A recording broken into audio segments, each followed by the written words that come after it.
Аз съм Никол и съм работила за едни от най-интересните автомобилни брандове в света. Видяла съм най-лъскавото от тях, най-хубавото и въпреки това съм избрала да се прибера в България и се чувствам по-щастлива. В момента работя за Porsche Interauto BG и започнах, така да кажем, от по-ниска позиция в сравнение с това, което съм работила преди, но въпреки това за мен това е нормалният път, по който човек трябва да започне и да измине, и за мен това беше правилният избор. В 2018 година завърших магистратура в Hochschule des BFI Wien.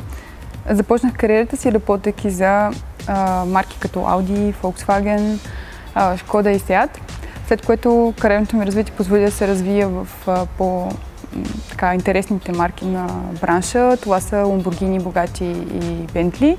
И след това стигнах до Rolls-Royce.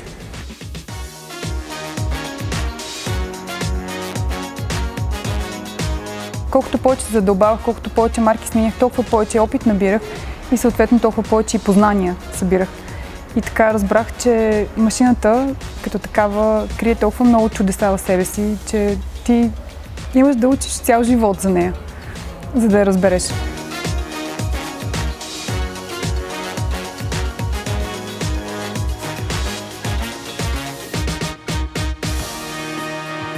Върхът на кариерното си развитие смятам, че достигнах, когато заминах за Испания и работех за Rolls-Royce Motor Cars в Барселона като директор на маркетинг и PR отдела.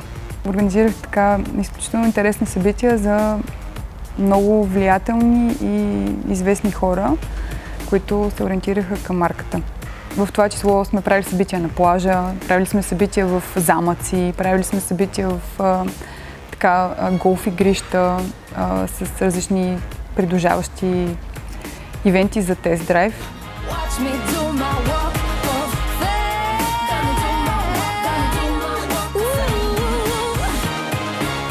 От една страна, всеки би погледнал живота ми като много лъскав, изключително интересен, като така по-лесен, отколкото всъщност е.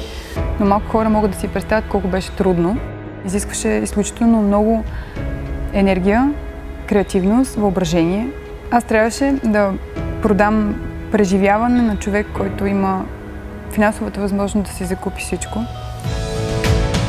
Решението да се прибера като цяло в България беше се зародило у мен и преди това. Просто аз не знаех кога искам то да се случи. Бях се дошла за да се видя с родителите. Беше празник. И тогава си казах, няма нищо, което вече да ме спира или да ме задържа. Аз съм видяла всичко. Направила съм каквото съм искала и за мен е дошъл момента.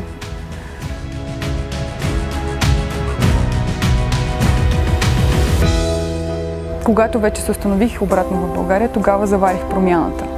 България се е променила. София се е променила.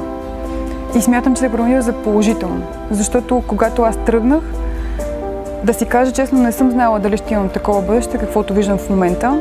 И даже бих казала, че не го виждах така. Но сега смятам, че има много хора, които са се върнали, както съм аз. Много хора, които са изключително млади, талантливи, интелигентни и прогресивни в самата България. И това на мен ми дава една огромна усмивка на лицето, защото знам, че ние имаме страхотно бъдеще заедно, което да изградим.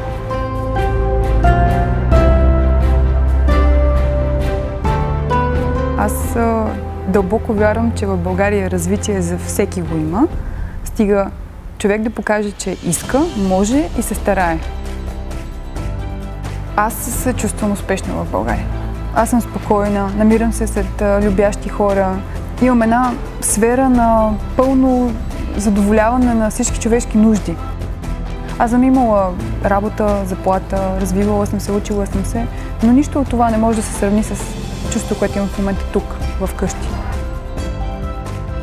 За мен България е място, където искам да бъда.